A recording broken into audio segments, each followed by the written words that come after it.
안녕하세요 여러분. 역사 강의 시작하도록 하겠습니다. 자, 우리 코로나 때문에 요즘 계속 극성해지면서 여러분 집에서 많이 답답하시죠? 선생님도 여러분을 못 봐서 너무너무 아쉬운데요. 우리 그럼에도 불구하고 우리 코로나가 잠잠해질 때까지 집에서 열심히 같이 온라인 상이지만 열심히 공부해 봅시다. 자, 그러면 우리는 이번 시간에 뭘 배울 거냐면요. 자, 우리 저번 시간에 현대사 들어와가지고요. 누구누구 배웠었죠? 그렇죠. 이승만 정부와 중간에 잠깐 장면 정부가 있었지만 그 다음에 박정희 정부, 두 개의 정부에 대해서 이야기를 해봤습니다. 여러분 기억하시나요? 자, 이 두 사람의 공통점이 뭐였을까요, 여러분? 그렇죠. 헌법을 고쳐가면서까지 뭘 한 거죠? 독재를 한 사람들입니다. 특히나 이승만과 박정희 같은 경우에는요. 이승만 같은 경우에는 어떤 혁명으로 물러나게 됐죠? 네, 그렇죠. 4.19 혁명으로 이승만은 하야하게 됩니다. 그래서 우리에게도 드디어 민주화가 찾아오긴 했지만 그 혼란스러운 정국을 장면 정부가 성공적으로 잘 수습하지 못했습니다. 그렇게 되자 누가 등장한 거죠? 그렇죠. 6.4 8기를 중심으로 한 박정희가 군사 쿠데타, 즉 5.16 군사정변을 일으키면서 정권을 차지하게 되죠. 자, 2년 동안의 군정기 이후에 박정희가 TV에 나왔습니다. 여러분 뭐라고 했죠? 군복을 벗으면서 자, 여러분 이제 저는 민간으로 돌아갑니다. 그래서 뭘 하겠다? 대통령에 나와보려고 합니다. 라고 말하면서 되게 근소한 차이로 윤보선을 물리치고 대통령이 됐습니다. 그게 박정희 독재 정권의 시작이었습니다. 여러분. 자, 박정희는요 크게 두 개의 시기로 나눌 수가 있습니다. 첫 번째가 1기 시기라면 두 번째는 유신헌법을 제정함으로써 시작됐던 유신체제, 이 두 개의 시기로 나눌 수가 있어요. 여러분.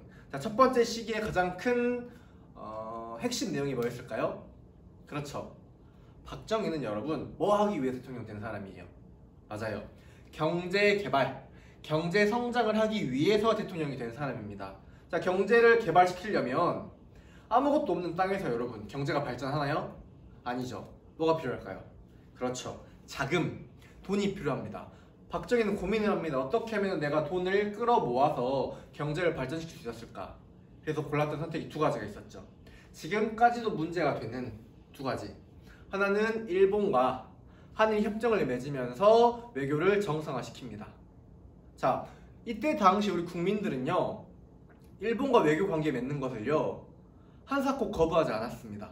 언젠가 외교 관계를 맺어야 되고 나라 대 나라 외교적 관계라면은 받아들일 준비가 되어 있다. 하지만 우리가 그때의 민중들이 우리 아버지, 어머니, 할아버지 세대들이 그토록 거부했던 이유는 하나였습니다. 왜? 일본이 36년 동안의 우리 식민 지배에 대해서 사과하지 않았거든요. 피해 보상금이 아닌 청구권이란 애매한 명칭으로 돈을 받았습니다. 거기다가요 우리 힘 자주적으로 외교를 정상화한 게 아니라 누구의 입김이 닿았었죠? 그렇죠. 소련과 북한, 중국을 견제하려는 냉전 체제 하에 미국의 입김이 강하게 작용하면서 협정을 맺었기 때문에 우리의 민중들이, 우리의 국민들이 그토록 반대한 것입니다. 하지만 이것을 무마시키고 협정이 체결되게 됐죠. 그럼에도 돈이 모자랐나 봐요, 박정희는. 그래서 뭘 한 거죠? 맞아요. 한참 베트남에서 미국이 개입해서 전쟁을 벌이고 있었습니다. 이 베트남 전쟁에 우리나라가 파병을 하게 됩니다. 군사를 보낸다는 뜻이에요, 여러분. 파병을 했는데요. 이거 역시 문제가 굉장히 많았죠. 세계의 여러 나라들은요 굳이 왜 미국이 간섭을 하느냐, 베트남끼리 알아서 해결해라 하면서 부정적인 시각이었습니다. 그렇기 때문에 미국은요 자기를 동조해줄 세력이 필요했어요. 그게 누구였을까요? 지금 경제난에 허덕이고 있는 한국이었습니다. 한국에게 이렇게 제안을 하죠. 브라운이라는 사람이 브라운 각서를 쓰면서요 너희가 만약에 전쟁에 파병을 해준다면 굉장히 낡고 오래된 너희 군대의 무기들, 너희 군대를, 한국의 군대를 최신화시켜주겠다. 현대화시켜주겠다. 그리고 파병을 통해 얻은 자금으로 어떻게 해라? 경제발전 자금으로 써라 라고 제안을 합니다. 솔깃한 제안이었고 박정희 정부는 낼름 받아들입니다. 하지만 어땠죠? 고엽제 문제라든지 또 라이따이안 문제, 이런 그런 것들이 생기면서 지금까지도 논쟁이 되고 있습니다. 라이따이안 문제 같은 경우에는요 우리 파병됐던 군인들이요 베트남 그 현지에서 베트남 여자와 결혼을 해서 아이를 낳았는데요 그 애들을 라이따냐라고 합니다. 라이따이한이라고 해요. 이 라이따이안을 한국의 군인들이 데려가지 않아서 문제가 된 거죠. 그래서 베트남에서 한국으로 넘어와서 아빠를 찾기 위해서 이렇게 봤던 가슴 아픈 역사도 있습니다. 아시겠죠? 역사를 여러분 우리 자국의 역사라고 해서 긍정적으로만 보는 것은 맞지가 않아요. 분명 우리나라도 역사를 전개하는 과정 중에 잘못이 있습니다. 잘잘못을 명확하게 따져야겠죠. 라이따이안 문제는요, 우리 정부가 가지고 있는 가장 대표적인 문제가 되는 거예요. 어떻게 보면 버리고 온 거죠, 한국으로. 굉장히 안타깝고 지금까지도 어떻게 보면 베트남에게 사과를 해야 될 그런 문제라고 선생님은 개인적으로 생각을 합니다. 자, 그렇게 해서 경제 발전을 했고요. 67년 선거에서 겨우 당선이 돼서 한 번 더 대통령은 2번밖에 못했죠, 여러분. 근데 3선 개헌 한 번 더 하기 위해 1969년에 개헌을 해서 대통령이 세 번째 나오게 되는 겁니다. 이때 누구랑 붙었죠? 김대중 씨랑 붙었습니다. 하지만 이때부터 지역 감정을 조장하거나 국가 공권력을 투입하거나 돈을 이용해서 금권 선거를 하면서 박정희가 됐고요. 위기의식을 느낀 박정희는 뭘 한 거죠? 헌법을 개정합니다. 대통령의 권한을 막강하게 해주는 유신헌법을 만들면서 어떻게 되는 겁니까? 독재를 더 공고히 하게 된 거죠. 특히나 긴급조치권, 또 그 전부터 만들었던 중앙정보부 이런 것들을 만들어내면서요, 특히나 우리 국민들, 우리 민중들의 민주화 운동을 철저히 탄압을 했습니다. 그러다가 참고 터졌던 게 79년도에 김영삼을 제명하면서 퍼진 부마 항쟁, 그리고 이를 감당하지 못했던 김재규가 박정희를 암살하는 11.5 사태가 벌어지면서 박정희 정부, 박정희 독재는 끝을 맞이하게 됩니다. 아시겠죠? 여러분 다 기억하시나요? 자, 그러면 오늘 배울 내용은요, 자, 우리나라에 독재만 있었던 게 아니었죠. 이 독재를 타도하고요, 우리 민중이, 우리 국민이 우리 스스로 우리의 대표자를 뽑는 이 민주주의가 서서히 발전해 나가게 됩니다. 자, 세계 역사를 통틀어 봐서도요, 민주주의가 이렇게 우리 국민의 힘으로 직접 쟁취했던 사례가 굉장히 드뭅니다. 그래서 세계가 주목하는 부분이기도 하고요. 예를 하나 들어보면요, 자, 일본, 세계 2차 대전을 일으켰던 전범 국가인 일본은 여러분 민주주의라는 게요, 그들의 힘으로 한 번도 민주주의를 쟁취해 본 적이 없습니다. 1925년에 다이쇼 데모크라시라 해가지고 이런 것도 있었지만 가장 실질적으로 그들의 힘으로 투쟁을 통해서 민주주의를 쟁취하지 않았고요. 전쟁에서 패망한 다음에 미국이 일본을 담당하게 됩니다. 역시 마찬가지로 군정을 시작하게 되는데 미국에 의해서 민주주의가 일본이란 나라에 이식이 된 거예요. 심어지게 된 겁니다. 그때 처음으로 일본 민중은 민주주의를 경험하게 됐습니다. 반면에 우리나라는 어떻게 했죠? 우리 힘으로, 우리 손으로 투쟁을 통해서, 항쟁을 통해서 민주주의를 성취한 세계적으로 굉장히 드문 케이스에 어떻게 보면 자랑스러운 그런 성취라고 볼 수가 있습니다. 자, 그런 내용을 배울 텐데요. 이때 등장하는 세력들, 우리의 민주주의 노력을 가로막았던 세력들 누가 있을까요? 전두환. 가장 유명한 사람이 전두환이 되겠죠. 이 전두환 정부의 내용을 공부를 하고요, 이거를 항쟁했던 5.18 민주화운동과 6월 민주항쟁, 그리고 마지막으로 자, 독재가 끝을 맺었습니다. 그런 다음에 대통령을 직접 선거하게 되는데요. 그때 이후에 민주주의가 어떻게 발전했는지 3명의 대통령, 노태우 정부, 김영삼 정부, 김대중 정부까지 해서 오늘 이 시간에 알아보도록 합시다. 아시겠나요? 네, 좋습니다. 그러면 첫 번째로 광주 사람들에게는 대단히 악명이 높은 인물이에요.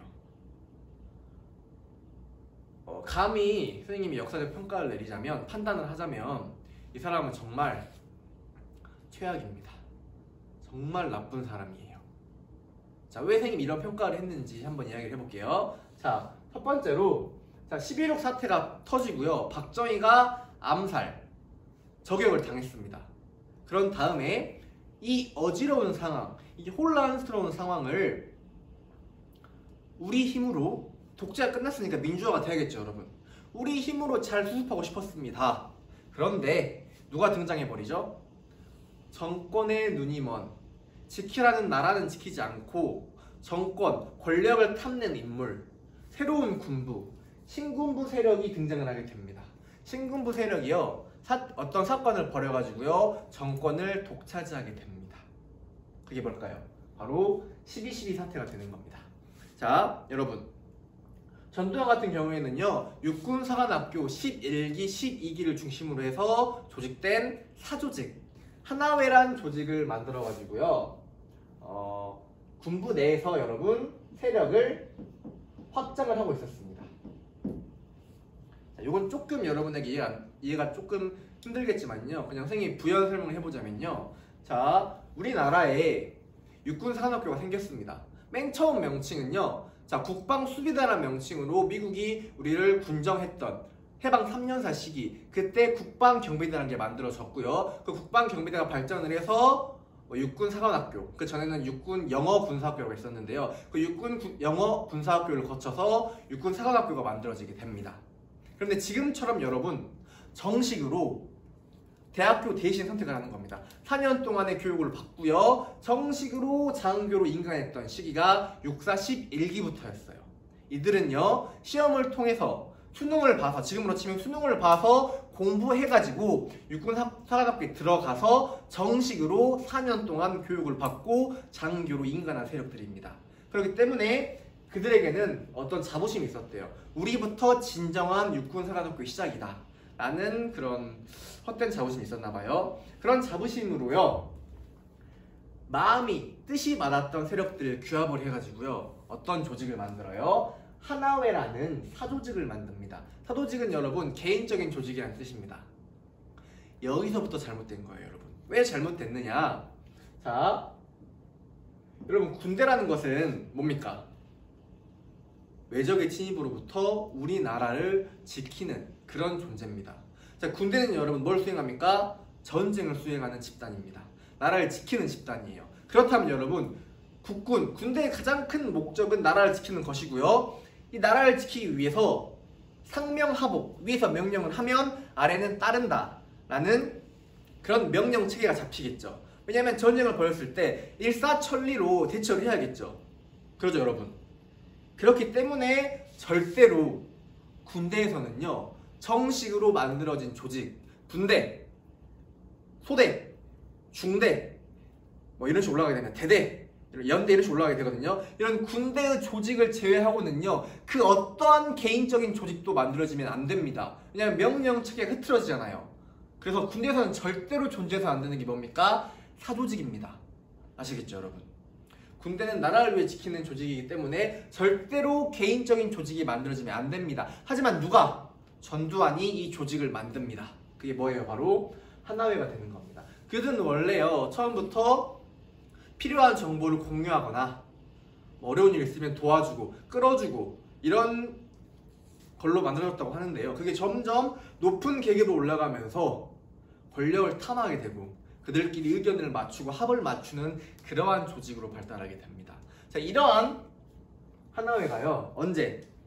11.15 사태가 벌어지고 2달 있다가 1979년 12월 12일 날 누가? 육군 참모총장이었던 정승화를 체포하면서, 누가요? 당시에 중장이었던 전두환, 쓰리스타가요, 쓰리스타가 포스타를 체포했습니다. 이건 엄연한 하극상이고 쿠데타입니다. 이거 일으키면서 새롭게 정권을 장악하게 됩니다. 아시겠죠? 그게 바로 12.12 사태고요. 12.12 사태부터 해서 누가? 전두환이 우리나라의 역사, 정치에 전면적으로 등장을 하게 되는 겁니다. 이해 가시나요, 여러분? 그런 와중에 누가? 우리 민중은요, 10월 26일부터 그 다음 해 1980년 5월 17일 비상계엄이 확대되기 전까지는요, 서울의 봄이라고 해서요, 드디어 거의 20년 가까이 지속됐던 독재가 끝나고 우리의 목소리를 낼 수 있는 민주화의 시기가 도래했다, 찾아왔다 라고 하면서요, 거듭 신나게 따뜻한 봄에 드디어 꽁꽁 얼었던 겨울이 끝나고 따사로운 햇빛이 비추는 만물이 생동하는 봄이 오듯이 드디어 우리에게도 봄이 찾아왔다, 민주화라는 봄이 찾아왔다라고 하면서요, 서울의 봄이라고 하는 일종의 어떻게 보면은 민주화 요구가 가득했던 그런 희망찬 시대가 있었습니다. 이 시기에 사람들은 모두 다 독재가 끝났기 때문에 새로운 독재는 꿈도 못 꿨겠죠. 드디어 우리가 민주화를 이룩해 냈구나, 드디어 우리에게도 민주화가 찾아왔구나 라고 좋아했던 시기였습니다. 하지만 이런 서울의 봄을 무참히 짓밟았던 게 누굽니까? 전두환이 되는 겁니다. 자, 5월 17일 거듭 민주화를 요구하자 권력을 잡았던 전두환은요 5월 17일 날 계엄령이라고 하면은 국가 위기 상태일 때 군부가 전면적으로 나서서 국가의 정치, 경제, 사회, 문화를 통제하는 그런 비상사태 때 나오는 그런 시스템을 말합니다. 비상사태라고 선언이 되면은 그때부터 비상계엄령이 발포가 되는 겁니다. 이 비상계엄령을요 처음에는요 서울에만 있었습니다. 왜냐면 서울에서 12.6 사태가 벌어졌기 때문에요. 근데 이거를 전국적으로 확대하게 됩니다. 이 말은 뭡니까? 국민들을 억눌러서 자기가 권력을 차지하겠다는 의도를 드러낸 겁니다. 자, 여기에 정의로웠던 광주 시민들이요 거센 저항을 합니다. 그게 뭡니까? 바로 5.18 민주화 운동이 되는 겁니다. 자, 여러분, 우리 5.18 민주화 운동은 1학기 때 5월 18일 날에 선생님이랑 같이 특강으로 공부를 해봤습니다. 자세히 공부했기 때문에 지금 이 시간에는 간단하게만 짚고 넘어갈게요. 아시겠죠? 자, 첫 번째로 5월 18일 날 전남대생을 중심으로 해서 대규모 시위가 벌어집니다. 5.17 비상계엄령 확대를 철폐하라 하면서 시위가 벌어집니다. 이때는 조금은 강압적이지 않게 시위를 탄압을 했겠죠. 그러다가 여러분 점점 수세에 몰립니다. 군부 세력들이요, 군인들이요. 그러다가 5월 21일 날 어떻게 됩니까? 표면적으로는 물러난다고 했어요. 하지만 어떻게 됩니까? 자, 광장에 모여서 우리 시위대들, 우리 광주 시민들이 드디어 물러나는구나, 자, 잘 가라 하면서 노래까지 불렀습니다. 그런데 누군가가 애국가가 딱 틀어지면서요 애국가 끝나자마자 군인들이 총을 쏘기 시작합니다. 발포하기 시작했어요. 그러면서 우리 광주 시민들이 커다란 피해를 입었고요. 이에 대해서 저항하기 위해서 직접 경찰서나 군대를 털어가지고 뭐합니까? 스스로 자신을 지키기 위해서 무장을 합니다. 그래서 5월 21일부터는 시민군이 결성하게 되는 겁니다. 우리가 여러분 이따가 배울 2학기 내에 배울 겁니다. 세계사 파트에 가면요 프랑스 대혁명을 배우는데요, 프랑스 대혁명과 굉장히 유사합니다. 프랑스 대혁명도 시민들이 직접 시민군 형성해서 독재에 맞서 싸웠거든요. 그때는 왕정이겠지만요. 자, 그래서 시민군 결성을 했고요. 5월 23일 날에는 지금은 무한으로 물러났지만요 광주에 있었던 전라남도 도청 앞 광장에 모여서요 걸기대회를 합니다. 모여가지고요 앞으로 어떻게 우리가 민주화 운동을 전개해 나갈 것인가, 우리의 숭고한 의지가 빛이 발하지 않았으면 좋겠다. 우리는 딱 하나만을 원한다. 우리는 오직 민주화, 민주주의를 원한다. 이러면서 걸기대회를 했습니다.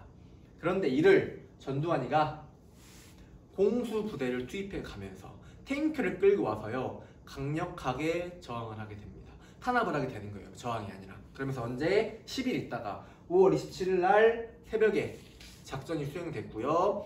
도청을 점거하게 되면서 탱크와 공수부대가요. 그러면서 10일 동안 벌어졌던 우리 5.18 광주 시민들의 노력은 진압을 당하게 됩니다. 그게 5.18 민주화 운동의 전체적인 이야기였습니다. 여러분 다 기억하시나요? 네, 맞아요. 이렇게 5.18 민주화 운동이 벌어지게 됩니다. 그래서 이건 여러분 유네스코 세계문화유산의 기록유산에 등재까지 됐습니다. 이건 우리가 민주주의를 찾아가기 위한 기다란 여정의 한 페이지를 장식하는 중대한 사건입니다. 물론 이 사건은 세계의 여러 독재를 겪었던 필리핀이나 동남아시아의 나라들에게 영향을 끼치게 됩니다. 아시겠죠? 기억하시죠, 여러분? 자, 이어서 권력을 잡은 전두환 정권이 어떠한 일들을 했는지 한번 알아보도록 합시다. 아시겠죠, 여러분? 자, 전두환 정부는요 권력을 잡은 다음에 박정희가 만들었던 유신헌법 기억하시나요, 여러분? 대통령 어떻게 뽑았죠? 그렇죠. 체육관에서요 선거인단을 뽑아가지고 뭘로? 거수로 투표를 합니다. 직접 선거가 아니라 간접 선거로 뽑는 거죠.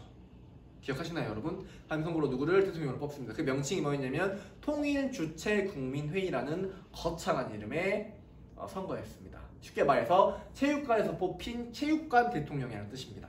아시겠죠? 마찬가지로 전두환도요 통일주체국민회의에서 대통령에 뽑혔습니다. 그런 다음에요 한 번 더 헌법을 바꿉니다. 어떻게 바꿔요? 마찬가지 대통령 선거인단을 뽑아서 이렇게 간접 선거로 합니다. 그리고 나서 민주화 세력들의 눈치가 보였는지 독재는 하지 않고요 어떻게 7년 단임으로 바꾸겠다라고 합니다. 사실상 한 번만 하겠다고 했지 뒤에 자기의 후계자들 뽑아가지고 뒤에서 어떻게 보면 조정하겠다는 그런 의미겠죠. 그렇게 해서 헌법을 바꿉니다. 그래서 81년도에 다시 한 번 대통령에 당선이 됩니다. 아시겠죠? 그래서 그때부터 본격적인 전두환 정부가 시작이 됩니다. 그래서 우리는 이런 뭐라고 부르냐면 다섯 번째 등장한 공화국이라고 해서 5공화국이라고 합니다. 여러분 혹시 도시어부라는 프로그램 아세요? 낚시하는 프로그램인데 거기 이덕화 선생님 나오시죠? 그 이덕화 배우께서 전두환을 연기했던 게 5공화국이라는 드라마가 있습니다. 혹시 여러분 시간 남으시면요 유튜브에 5공화국 치면요 재밌는 영상들이 굉장히 많이 나옵니다. 자, 왜 5공화국이냐면요 1공화국은 누구예요? 이승만 정부를 말합니다. 2공화국은 누굴까요? 장면 정부를 말해요. 3공화국은요 박정희 정부의 1기를 말합니다. 4공화국은요 박정희 정부가 헌법을 개정해서 만든 유신체제 하의 공화국을 4공화국이라고 합니다. 그런 다음에 다섯 번째로 등장한 공화국이 뭡니까? 전두환 정부가 되는 겁니다. 이해 가시나요? 자, 그러면 우리 전두환 정부는 어떻게 정권을 이어나갔느냐, 크게 두 가지 트랙으로 방법으로 운영을 했습니다. 하나는요 철저하게 사람들의 민주화 요구를 억압합니다. 누르는 겁니다. 반면에 두 번째는 유화라고 해서요 조금 풀어준다는 뜻입니다. 왜? 눈 가리고 아웅이에요 여러분. 다른 즐거운 것들을 만들어 줘가지고요 사람들이 민주화 운동에 관심을 가지지 않게 하는 의도로 했던 게 유화 정책이에요 여러분. 자, 억압부터 볼까요 여러분? 자, 억압은요 언론을 통해, 지금의 언론이랑 여러분 조금 많이 달라요. 선생님 개인적인 생각이지만 이때의 언론은요 목숨을 바쳐가면서 글을 썼습니다. 어떻게 해요? 철저히 민주주의를 외치면서요 독재를 타조하자, 자기 목숨을 바쳐가면서 어떻게 보면은 민주화 항쟁에 기여했던 게 이때 당시의 언론사죠. 물론 그렇지 않은 언론사들도 많았지만요. 그런데 이게 마음에 들지 않았던 전두환은요 언론사 자체를 하나로 묶어버립니다. 통폐합을 시켜버려요. 그리고 뭐 방송사 같은 것도 다 제한을 두고요. 그리고 뉴스 같은 경우에는요 사전 검열을 시켜버립니다. 우리 전두환 정부, 나의 정권을 비방하거나 비하하는 세력들은 절대로 뉴스에 나가지 않도록 철저히 검열을 시켜버립니다. 마치 우리가 배웠던 1920년대 문화통치에서 일제가 언론 출판 집회 결사의 자유를 주면서 사전 검열과 정간, 삭제를 했던 것처럼 한 사람을 파견해서요 정부 사람을 파견해가지고 정부를 비방하는 글이 있는지 없는지 확인한 다음에 있으면 아예 못 내게 또는 삭제시켜버리거나 이렇게 해버립니다. 이게 사전 검열이 되는 겁니다. 그런 다음에 자, 삼청교육대라는 것도 만듭니다. 세 가지를 맑게 하겠다. 맑을 청자입니다 여러분. 자, 몸과 마음과 정신을 맑게 하겠다라는 의도로 만들어졌던 게 삼청교육대입니다. 삼청교육대는 여러분 대단히 악질적이고요 우리 인간으로서 권리를 탄압하는 그러한 겁니다. 표면적인 이유는요 조폭들을 잡아다가 뭐 갱생시키겠다, 바른 길로 잡겠다 라고 하면서요 보여주기식입니다. 조폭들, 안 좋은 일 하는 사람들 때려잡아가지고요 전부 다 집어넣습니다. 이 사람 군인 출신이죠. 철저히 군대식으로 운영을 합니다. 밥도 조금 주고요 지독한 군사훈련, 이거 역시 마찬가지로 5공화국이라는 사극에 잘 나옵니다 여러분. 자, 그렇게 해서요 탄압을 하는데요. 자, 표면적인 이유가 뭐라고요? 조폭이나 죄를 지은 범죄자들을 데리고 왔다고 했죠. 하지만 속을 잘 살펴보면요 아무 죄 없는 민간인이라든지 또 독립운동이란다, 민주화 운동을 열심히 전개했던 민주화 투사들을 잡아다가 넣어서 얼마나 훈련이 고됐냐면요 이 교육대를 퇴소한 사람들이요 다리를 절거나요 정신적인 문제가 생기거나요 엄청난 피해를 입었답니다. 인간으로서 권리를 제대로 행사하지 못하도록 철저히 억압하고 인권을 유린했던 게 삼청교육대라는 겁니다. 아시겠죠? 그리고 또 하나, 여러분 교과서에 나오지 않지만 우리 영화 1987이라는 영화 혹시 기억하시나요? 거기서 배우 이름이 뭘까? 김윤식 배우 맞나요? 황해 나오고 이 사람? 아무튼 그분이 안기부 부장을 맡았었죠. 안기부는 뭐냐면 국가안전기획부의 줄임말입니다. 자, 박정희 때 만들었던 중앙정보부를 계승을 했고요. 이거는 1999년에 뭘로 바뀝니까? 국가정보원, 국정원으로 바뀌는 정보를 담당하는 그런 기구입니다. 뭡니까? 결국엔 이건 도청하고 또 민주화운동 하지 않는지 감시하고 데려다 고문하고 이런 것들을 자행했던 기구죠. 아시겠죠? 이걸 만들어가지고 철저히 민주화 운동을 탄압을 시킵니다. 반면에 다른 사람들이 일반 민중들이 민주화 운동에 눈을 돌리지 않게 하기 위해서 조금씩 풀어줍니다. 박정희 정부의 유신 체제는요, 철저히 사람들을 감시하고 통제하고 마치 군대 사회처럼 억눌렀던 게 박정희 정부 유신 체제 시기였다면 전두환 정부부터는 슬슬 풀어주기 시작합니다. 어떻게 해요? 과거에는요, 밤에요, 여러분 움직이지도 못했어요. 지금이랑 굉장히 많이 다르죠. 놀랍죠, 여러분? 야간 통행 금지도요 해제를 시킵니다. 그리고 또 모두예요, 교복도 자율화시킵니다. 여러분 부모님 세대일까요? 선생님 부모님 세대는요 고등학교 때 전부 다 사복을 입으셨다고 해요. 그래서 오히려 지금 여러분이 입는 교복을 선망했다고 합니다. 이렇게 교복도 자율화하고요. 이때 마찬가지로 교복 자율화랑 같이 두발 자율화도 했어요. 그래서 선생님 아버지 옛날 사진 보면요 다 장발입니다. 머리가 길었어요, 여러분. 왜냐면 박정희 정부 때 철저히 탄압을 했거든요. 그래서 두발 자유화, 또 교복 자유화도 되고요. 이때야 돼서 비로소 해외여행도요 자유롭게 나갈 수 있습니다. 이 전까지는요 해외여행이라고 하면요 국가에서 관련된 업무라든지 그런 걸 제외하고는 함부로 개인이 쉽게 해외여행을 가지 못했습니다. 국가로부터 엄격한 검사 조치를 받아야 됐어요. 그런데 이때부터는 해외여행도 자유화시켜주게 됩니다.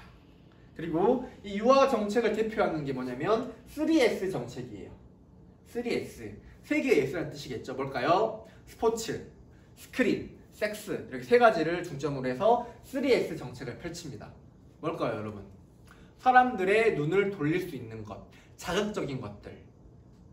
그래서 프로 스포츠가 이때 많이 개막을 하죠. 선생님 야구를 굉장히 좋아하는데요. 프로 야구도요 83년인가 2년에 3S 정책의 일환으로 개막을 하게 됩니다. 프로 야구, 프로 스포츠 같은 것들이요. 그리고 스크린은요 영화를 많이 만듭니다. S, 섹스는 성이라는 뜻이죠, 여러분. 그래서 성인 영화, 자극적이고 말초신경을 자극하는 그런 자극적인 영화들이 많이 나왔어요. 이때 성인 영화들이요, 특히나. 왜? 이렇게 자극적인 영화를 보여줌으로 해서 사람들의 눈을 돌리기 위함입니다. 그래서 3S의 일환으로 뭐도 올림픽을 개최하거나 또 뭐예요? 아시안 게임 같은 것들, 국가의 영광을 찾아주는 것들, 이런 것들을 만들어가지고요 눈 가리고 아웅 하면서 우리 국민들을 속이게 되는 겁니다. 아시겠죠? 자, 이렇게 억누르는 와중에도요 절반에 깔린 우리 국민들의 민주화 노력은 절대 식지 않았습니다. 자, 그게 빵 터지는 게 뭐예요? 바로 6월 민주항쟁이 되는 겁니다. 이해 가시나요, 여러분? 자, 그러면 6월 민주항쟁에서 알아볼 텐데요. 6월 민주항쟁 같은 경우에는 뭐가 발단이 됐냐면 서울대생이었고요. 민주화 운동에 몸을 던졌던 박종철이라는 사람이요. 학생이 고문을 당하다가 생을 달리하게 됩니다. 그들의 말로는요. 책상을 퍽 하고 쳤더니 학생이 깜짝 놀라 억 하고 죽었다 라고 말도 안 되게 발표를 합니다. 그런 다음에요, 여러분. 죽은 다음에 부모님한테 시체도 보여주지 않고요. 바로 화장을 해버립니다. 말이 됩니까, 여러분? 여러분이 만약에 박종철 군의 어머니였다면, 부모님이었다면 말이 되겠습니까? 서울대입니다, 여러분. 공부 열심히 해가지고요. 그 집안의 자랑이었을 겁니다. 하나뿐인 아들이, 서울대까지 나온 아들이 죽었는데요. 민주운동하다 죽었는데요. 시체를 찾을 수가 없어요. 화장해버렸잖아요. 왜? 그들이 고문해서 죽인 거를 감추기 위함인 거죠. 이렇게 해서 박종철 고문 치사 사건이 터집니다. 이거를 철저히 안기부를 비롯해서요 덮으려고 했지만요, 여러분, 덮은다고 해서 진실이 가려집니까? 가려지지 않죠. 뭐 천주교 정의 구현 사제단이라든지 이런 사람들의 노력으로 어떻게 박종철 고문치사 사건이 세간에 알려지게 됩니다. 민중들에게 알려지게 되는 거예요. 그러면서 민중들이 다시 한번 활활 타오르게 됩니다. 그러면서 어떻게 우리에게 민주화를 달라. 우리에게 직접 우리의 대표를 뽑을 수 있는 선거권을 달라. 라고 하면서요. 들불처럼 일어나게 됩니다. 이런 와중에 우리 전두환 대통령은요. 어떻게 했습니까? 4월 13일 날에요. 지킬 호자예요. 수호하다 때 그 호자입니다. 헌법을 지키겠다. 여기서 말하는 헌법이 어떤 겁니까? 이때 개헌한 헌법이에요. 이 헌법의 내용이 뭐였죠? 대통령이 어떻게 해야겠다? 직접 선거가 아니라 간접으로 뽑았겠다. 이거를 호원, 지킨다는 뜻입니다. 헌법 안 바꿀 거야. 다음 대통령도 누구를 뽑을 거야? 간접 선거로 체육관에서 뽑을 거야. 너희들 뭐 허튼 소리 하지 마. 이렇게 주장해 버립니다. 이게 빵 터지니까 전국적으로 활활 타오르게 됩니다. 자, 이걸 지켜보던 전두환은요. 안 되겠다. 더 이상 강압적으로 이들을 제압하는 건 무리다. 라고 하면서 두 손 두 발 다 들고요. 언제? 6월 29일 날에 민주화 선언, 6.29 민주화 선언을 하게 됩니다. 물론 여러분 이 와중에 시위하던 도중에 연세대학교 학생이었던 이한열 군도 마찬가지로 적의 최루탄에 머리를 맞고요. 쓰러져서 병원에서 있다가 생을 달리하게 됩니다. 이렇게 여러분 민주화 운동 시기에는요. 젊은 학생들의 희생이 뒷받침이 돼서 민주화 운동이 활활 타오르게 됩니다. 4.19 혁명에 누가 그랬죠? 어제 기억이 안 나네요.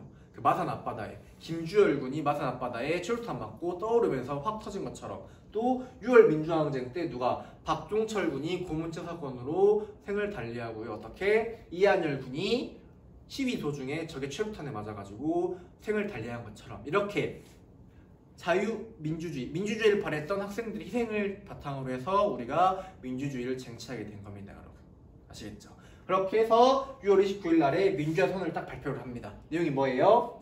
대통령은 5년 단임으로 하겠다. 지금과 같아요, 여러분. 그리고 어떻게 하겠다? 직선제, 국민들이 직접 대통령을 뽑겠다. 이렇게 바꾸게 됩니다. 이게 6월 민주화 선언이고요. 이때 이뤄서 드디어 우리가 민주주의를 쟁취하게 되는 겁니다.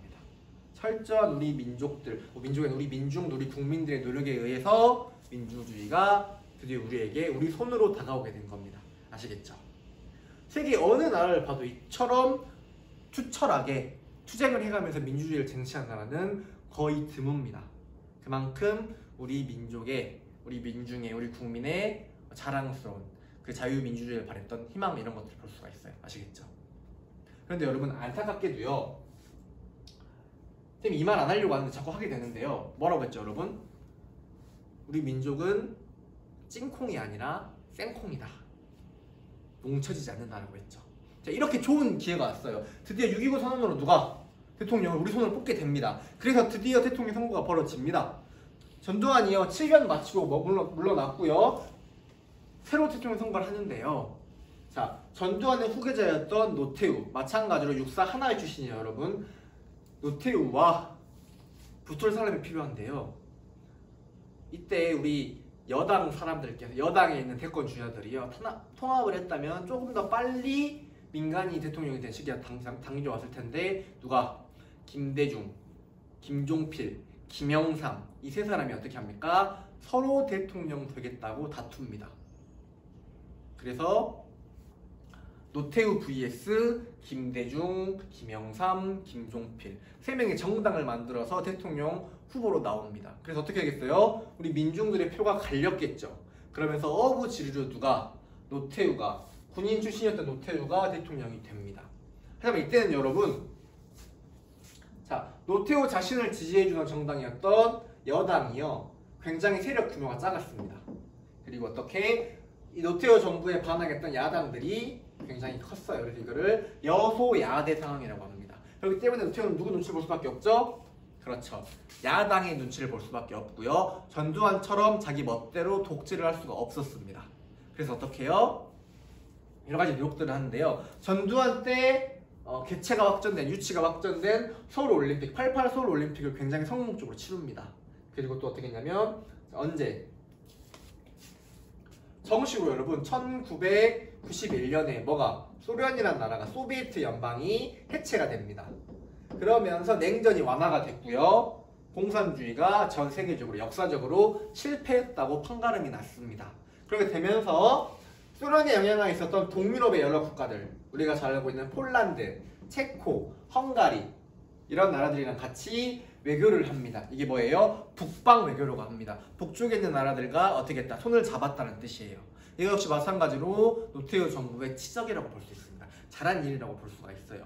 자, 이 북방 외교의 한 흐름 맥락 속에서 누구랑? 북한이랑 같이 남북 기본 합의서를 주고받고요. 어떻게? 남북한이 UN 동시 가입을 합니다. 이 전에 뭐를 주고받았다? 남북 기본 합의서를 주고받습니다. 앞으로 우리가 어떻게 통일을 할 것인가? 남과 북이 언제까지 적대적으로 있을 수만은 없다. 우리가 통일이라는 커다란 목표를 향해 나아가는데 어떻게 할 것인가? 라고 해서 남과 북의 고위 관료들이 모여가지고요. 하나의 통일된 문서를 만들었습니다. 그 문서가 뭡니까? 남북 기본 합의서가 되는 겁니다. 주요 내용이 뭐냐면요. 자, 남과 북을요. 실체는 인정하되 국가로서 인정하지 않는다고 말합니다. 이 말이 뭔 말이냐면요. 자, 국가 대 국가로 인정을 해버리면요. 다른 나라가 돼버립니다. 통일이 안 돼요, 여러분. 통일이라는 것 자체가 성립이 안 됩니다. 그런데 실체를 인정한다는 말은 뭡니까? 국가로서는 실질적으로 인정을 하는데 밖으로 인정하지 않겠다. 이런 뜻입니다, 여러분. 아시겠죠? 실체는 인정하되 국가로서는 인정하지 않는다. 아시겠죠? 국가로서 인정하면 뭐가 안 되니까 통일이라는 말 자체가 성립이 안 됩니다. 그래서 이렇게 말을 하면서 남북 기본합의서를 제출했고요. 언제? 1991년에 유엔에 동시 가입하게 됩니다. 아시겠죠? 한 걸음 더 남북 관계가 진전이 된 겁니다. 이해되시나요, 여러분? 자, 그러다가 5년 동안의 임기를 마치고요. 누가? 노태우가 물러나고 이제 김영삼 정부가 등장을 하게 됩니다. 김영삼 정부의 명칭을 뭐라 부르냐면 여러분, 뭐라 부르냐면 우리가 문민정부라고 불러요. 문민정부다. 이거 뭡니까? 군인이 아니라 민간인이 뭐 됐다? 대통령이 됐다. 이런 뜻입니다. 성공적으로 정권이 교체가 됐습니다. 그래서 군인이 아닌 민간이 대통령이 되고 그 사람이 누구예요? 바로 김영삼 대통령이 되는 겁니다. 김영삼 정부 역시 마찬가지로 굉장히 많은 일들을 했습니다. 가장 대표적으로 뭐가 있냐면 역사 바로세우기라는 걸 해요. 그래서 누구를? 5.18과 12.12 사태 주모자였던 노태우와 전두환이를 법정에 세우는 데 성공을 합니다.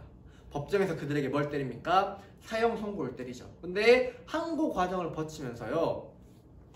형량이 줄어들었고요. 무기징역에서 면역을 받고 결국에는 뭐 무슨 기념일 맞아가지고 뭐 특사 형식으로 풀려나게 됩니다. 하지만 정식으로 잘못했던 역사를 마주했다는 것에 대해서 굉장히 큰 의미가 있어요, 여러분. 자, 교과서 한 장, 100페이지 한번 볼까? 100페이지. 100페이지 아래쪽에 여러분 조선 청독부 철거 이야기가 나옵니다. 이건 여러분 수업 끝나면 읽어보면 참 좋은데요. 선생님은요 천안에 있는 부대에서 장교로 군 복무를 했습니다. 근데 여러분 천안에 뭐가 있냐면요 독립기념관이라고 해서 굉장히 커다란 국가에서 만든 박물관 비슷한 그런 게 있습니다. 그래서 우리 선생님은 우리 용사들 군인 아저씨를 데리고 많이 가서 보여주고 이랬거든요. 근데 여러분 그 독립기념관을 가면요 건물이 아니라 건물 밖에 그냥 노지예요. 이 총독부 건물을 철거한 다음에 왔던 그 조형물 있죠. 그 조형물이 방치가 되어 있습니다. 이거 굉장히 의미 있는 전시 방법이라고 생각을 해요. 자, 조선 총독부가 뭐냐면 여러분 일본이 우리를 식민 지배하면서요 한반도에 만든 건 서울에 만든 건데요. 특히나 우리 민족 정기를 가로막기 위해서요 어디다 만들어 버렸어요? 경복궁 코앞에다가 만들어 버렸습니다. 아시겠죠?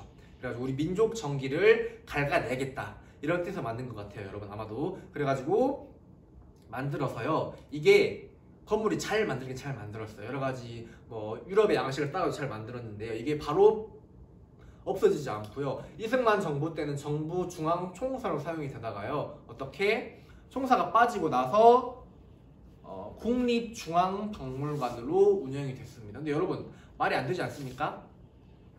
우리 민족의 찬란하고 멋있는 유물 유적들이요 일제 식민 지배의 상징이라고 불리는 조선 총독부 건물에 보관이 된다니, 전시가 된다니요. 말이 안 맞죠.